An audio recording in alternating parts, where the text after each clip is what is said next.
21 avqust 1986-cı ildə dünyaya gələn, 15 may 2021-ci ildə 35 yaşında həyatdan köçən İslamov Rasim Həsənoğlunun anım günüdür.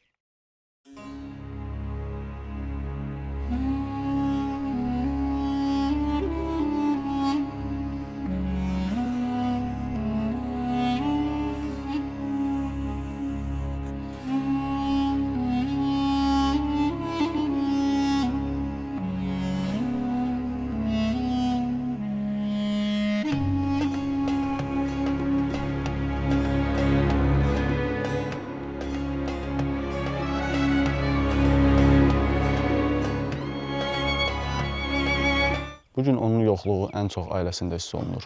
Bugün buraya babası, övladları və dostları onu xatırlamaq üçün gəliblər. Allah Rasimə rəhmət eləsin. Rasim yaxşı dost, yaxşı qardaş, yaxşı yoldaş olmuşdu bütün dostlarına. Yəni xətri çox əzizdir. Allah onu yerin cənnət eləsin, Allah ona rəhmət eləsin.